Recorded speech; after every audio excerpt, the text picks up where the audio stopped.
La ciudadanía demanda cambios y es nuestra responsabilidad histórica generarlos. No podemos mirar hacia otro lado mientras el pueblo expresa su descontento. ¡Que viva el Perú! ¡Que viva! Vamos a iniciar el procedimiento para convocar a un referéndum.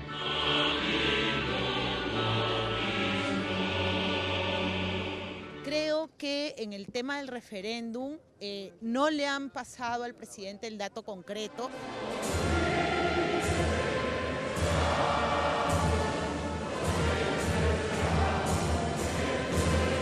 Después de 18 años de haber sido testigos de uno de los mayores escándalos de corrupción que tuvo como protagonista la salita del sí, nuevamente nuestro país se ha envuelto en una serie de crisis por hechos de corrupción en el ámbito de la Administración de Justicia. Con esta alusión al símbolo por excelencia de la corrupción durante el gobierno fujimorista de los años 90, el presidente Vizcarra inició su primer mensaje a la nación por Fiestas Patrias.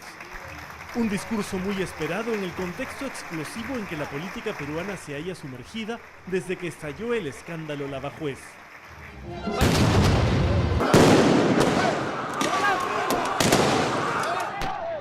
La víspera del 28 de julio, miles de manifestantes tomaron las calles del centro de Lima otra vez para exigirle al gobierno que tomara al toro por las astas, para iniciar una reforma de fondo que permita reestructurar las instituciones infestadas de corrupción.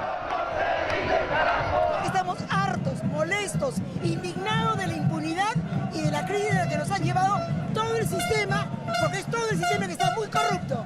Si ellos no se atreven a hacer el cambio, pues la calle, los estudiantes, los trabajadores, las amas de casa, sí lo vamos a hacer, porque amamos a la patria, amamos al Perú y creemos que en un día tan cercano a las fiestas patrias es el mejor homenaje, ¿no?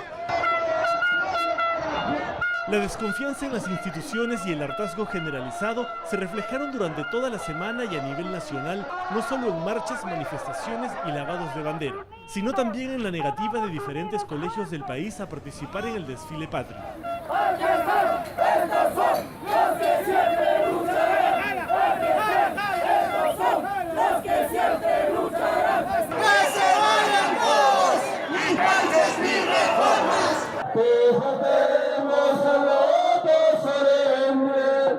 El descontento había convertido los días previos al 28 de julio en una jornada de protestas que emplazaban al presidente Vizcarra a salir al frente y asumir el liderazgo en la lucha contra la corrupción.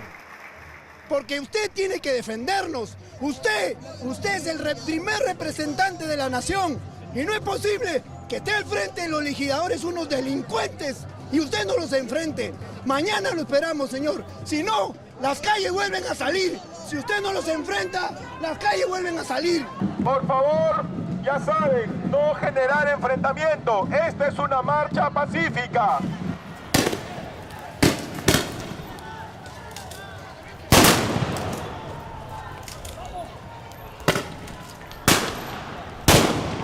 Si bien la marcha convocada por diferentes organizaciones fue inicialmente pacífica, como era previsible, algunos grupos de manifestantes intentaron romper el cordón policial para llegar hasta el Congreso de la República.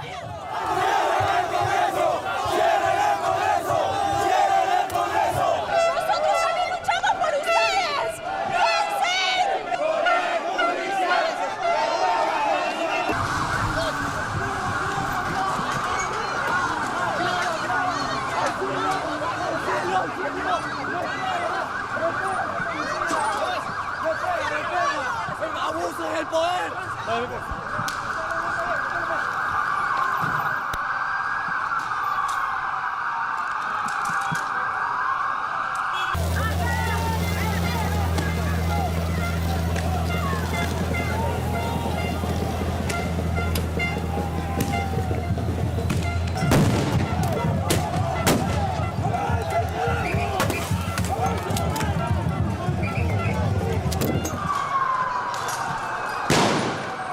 En este momento, un grupo de manifestantes ha intentado romper el cordón policial y ha sido repelido con gases lacrimógenos. Vemos que están disparando los policías los gases contra los manifestantes.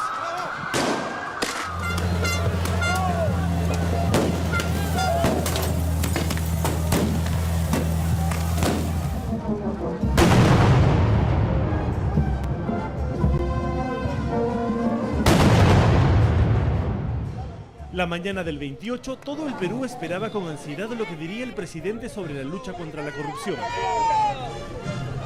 Pero nadie parecía preparado para escuchar los anuncios que el presidente Vizcarra estaba a punto de anunciar desde el Congreso. Mensaje de unidad, de convocatoria, pero también de medidas y acciones concretas, que es lo que queremos escuchar. Contra la corrupción. Contra la corrupción, contra los problemas también que viven nuestros hermanos en el sur del friaje.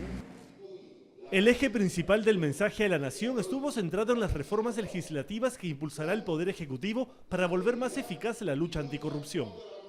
Se encuentran listos los anteproyectos de ley de ampliación de la muerte civil al delito de lavado de activos, la tipificación en el Código Penal del delito de la corrupción privada, la ley de reforma del financiamiento de las organizaciones políticas.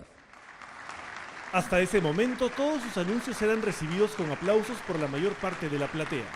Pero de pronto la bancada fujimorista enmudeció.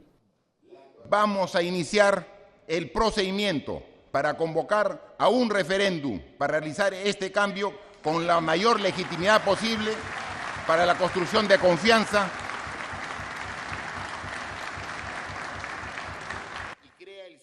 Nadie esperaba que el presidente Vizcarra propusiera convocar a un referéndum para que la ciudadanía apruebe o desapruebe con su voto 4 propuestas específicas. La reforma del Consejo Nacional de la Magistratura, el financiamiento privado de los partidos y las campañas, la bicameralidad sin incrementar el número de parlamentarios y la reelección de congresistas. Actualmente, la ley prohíbe la reelección de alcaldes, gobernadores regionales y del presidente de la República, siendo todas esas autoridades elegidas por el pueblo.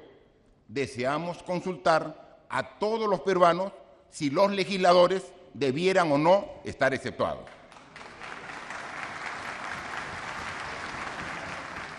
La posibilidad de eliminar la reelección parlamentaria no cayó nada bien en la oposición. Y ahí sí habría que estudiar bien, porque poner congresistas totalmente nuevos en un congreso significaría una parálisis de más de un año, por lo menos para aprendizaje. Ustedes saben que cuando yo empecé como presidente del Congreso, la mayoría de los congresistas de Fuerza Popular eran nuevos. Había que enseñarles desde qué es una cuestión previa, una cuestión de orden, qué proyectos se tienen que presentar, qué proyectos, porque nadie te enseña a ser congresista. Pero al margen de la conveniencia de aprobar una norma que elimine la reelección congresal, veamos cuáles son los caminos posibles para llevar a cabo un referéndum, empezando por la propuesta de Vizcarra. Que esa propuesta pueda ser asumida, aceptada por el Parlamento en una primera legislatura, para lo cual la Constitución en esa opción solo exige la mitad más 1 del número legal de miembros del Congreso, 67. Y luego de lo cual esa propuesta aprobada por el Parlamento sería ratificada, ¿no es cierto?, confirmada por la ciudadanía a través del referéndum. En este escenario existe la posibilidad de que el referéndum pueda incluirse en las elecciones de autoridades locales y regionales de octubre, como ha señalado el ministro de Justicia Vicente Ceballos. Creo que en el tema del referéndum no le han pasado al presidente el dato concreto de que para irnos a un referéndum en nuestro sistema constitucional previamente tiene que aprobarse una ley. El otro camino es que la propuesta del referéndum sea aprobada en 2 legislaturas sucesivas, lo que dilataría el debate hasta el próximo año y elevaría la cantidad de votos necesarios en el Congreso a 87. Si en este otro camino la propuesta es rechazada por el Congreso, existe una tercera y última vía. La ciudadanía, digamos, elabora un texto de reforma, reúne un número de firmas, que es el 0,3% de la población electoralmente activa, presente el proyecto al Parlamento. En caso que el proyecto del Parlamento no sea tomado en consideración por el Congreso, tendrían que volver a reunir esta vez el 10% del total, digamos, de la población para someter esa iniciativa a referéndum. Cosa que finalmente en el Perú se consiguió a través de los fonavistas. O sea, es un mecanismo que fue complejo, que fue lento, pero que finalmente llegó a puerto, ¿no? La congresista Cecilia Chacón criticó la propuesta y agregó que si se lleva a cabo el referéndum, podría ser una posibilidad para incluir otras leyes en la consulta popular, pese a que es precisamente el Congreso el poder encargado de legislar.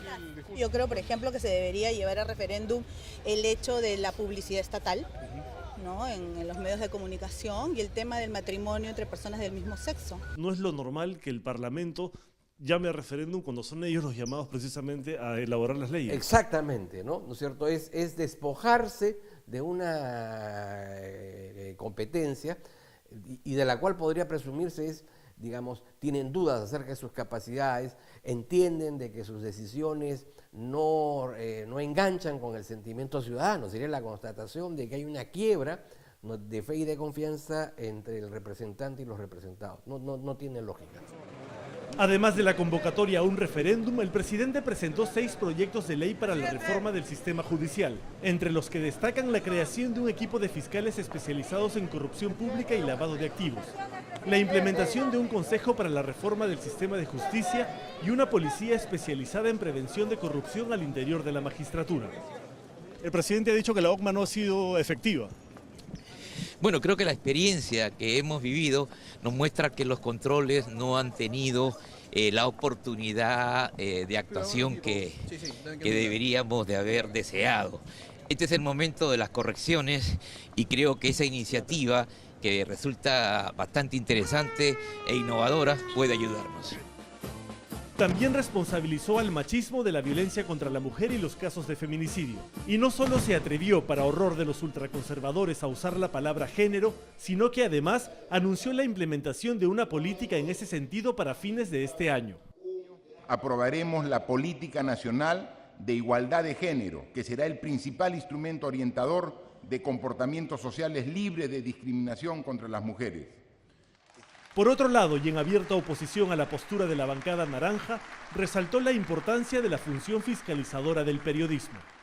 El rol cumplido por el periodismo de investigación, así como el de policías, fiscales y jueces que autorizaron judicialmente la interceptación de comunicaciones y vienen realizando una investigación, ha resultado fundamental para evidenciar lo sucedido.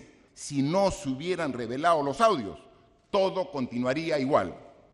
Pero sin ninguna duda fue su propuesta de someter a referéndum la reelección de congresistas lo que pisó más callos.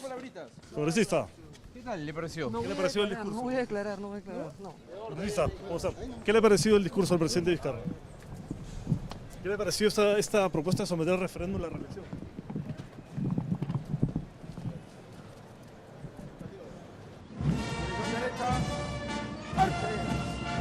Con su mensaje a la nación, el presidente Vizcarra ha tomado la iniciativa política y ha puesto a la ciudadanía como garante de la aplicación de su paquete de reformas. Medidas que no serán posibles sin la aprobación final de un Congreso controlado por la oposición, que pareciera haber escuchado en las palabras del presidente el retumbar de tambores de guerra.